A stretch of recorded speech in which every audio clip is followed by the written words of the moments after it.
Good morning, Gabe. Good morning. And this is Chemo Duck. Yes, it is. And you got to tell me the story about Chemo Duck.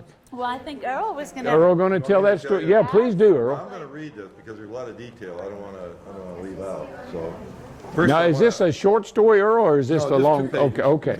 Well, first I want to thank you. You're one of our heroes. Thank for you very having the much. program.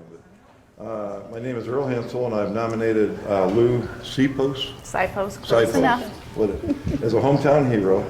Her story began on January 1st, 2002, with the birth of her son, Gabe. Since Gabe was born on January 1st, he became the Nashville New Year baby of 2002. And that was good news until the bad news came at the end of the year when Gabe was diagnosed with rhabdomyosarcosis, right? There you go. How do you say that, Gabe? I say it. Rhabdomyosarcoma. Yeah, that's it. That's right. I saw that on the sheet I have. I said, I hope somebody else, they don't want me to say that because I it looked. underlined it in 3 different sections. Good job, Gabe. Well, that was Christmas of the year he was born. Okay, Gabe learned to walk and talk while enduring 9 months of chemo and 30 months of radiation. 30 days. 30 days of radiation and numerous surgeries. During this time, Lou felt lost and was unsure of her role on his medical team. Chemo Duck grew out of her desire to have a way to communicate with Gabe, and someone left a stuffed duck as a gift for Gabe, so she decided to turn it into a pal for Gabe. She thought it would make him smile and break the ice with a doctor, so she took the duck home, along with a length of clean chemo tube and a tiny pair of hospital pajamas. Lou soon set about turning the duck into a chemo patient. She created a superhero. All the doctors and nurses treated Chemo Duck before they treated Gabe. Suddenly, Gabe knew what to expect and had little control over a situation. The doctor could only treat Gabe if he treated Chemo Duck first. Lou and Gabe role-played through some of his issues at home and even made a shoebox MRI machine so they could role-play in new situations. At their clinic, friends wanted their own ducks, so Lou started making them by hand. Soon she realized that this project would be more than a home business, so she gathered a board of directors who helped her create a non-for-profit organization. 10 years later, her organization served close to 150 hospitals in the U.S. and U.K., and by the end of 2014, they will have distributed close to 25,000 Chemo Ducks. My gosh. Congratulations, Lou, for being the hometown hero of the month of January 2015. It is well deserved. Yeah, no kidding. Good job, Lou.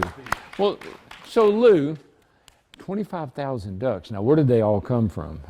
They're made in China. They're made in China. I see. Well, they're. Yeah. But you said you started making them. Okay, no, I dressed the first one. I had this vision of you sitting in a little room, just like night and day, making these ducks. No, I started dressing them, and truth be told, I can't sew, so I was making their little clothes with Wonder Web. So it quickly became too much, and the whole program's grown out of a need and not a desire to create a nonprofit. I mean, the program has grown organically through word of mouth and spreading from hospital to hospital, and we really we're there to help the kids. That's what that's what we exist for, and that's the reason why we exist. And we can't do it without the help of people like you. And we're extremely grateful to have been chosen and nominated by Earl. Thank you so much. Well, we're excited about you being here this morning, Gabe.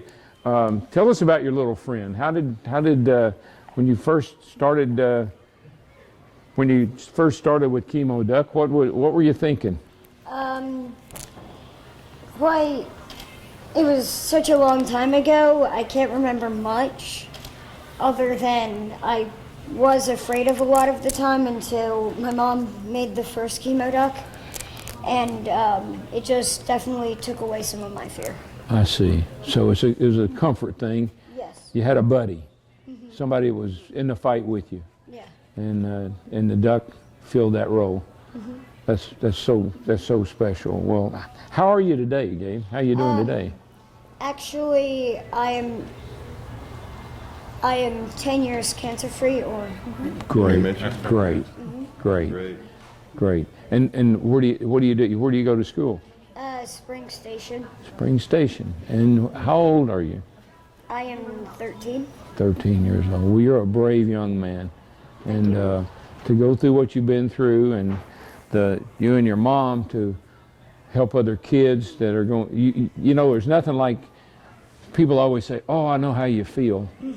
But a lot of people don't know how you feel because they haven't been where you've been. Yeah. And so I don't know how you feel, but I certainly am proud of what you've done with what was affecting you, and now you're trying to help other people. The two of you together, that makes a real hometown hero. Thank you. Yeah, man. So congratulations. And I don't know we're going to give the trophy to Mom because it's kind of heavy. Sounds good. There you go, Mom. Thank you so we have a much. trophy for you, and we have a check for $500 for your That's wonderful. for your Thank you. organization. And I say this every time, and it's because it's what I believe, but it's ordinary people like yourself doing extraordinary things for other people. And you do it it's a labor of love. I know you didn't go into this thinking you're going to make any money or make a lot of money. I'm sure it's just to help other kids and get through some tough times. And that's a hero. That's a hero to us. Well, like I said to Jessica, the heroes are the kids who are going through this, and we're just here to help them, but we can't do it without people like you, so Well, thank you. you're- I appreciate the recognition, but really the kids are the ones that, they're the ones who are living through this, so we're just here to support them. Thank you. Good. Well, congratulations to both of you. To you for being where you are, health-wise, and for you for all the hard work. And only one thing I'd ask: keep it up. Thank you. All right. We appreciate it. All right. Nice to meet you, Gabe. Thank you.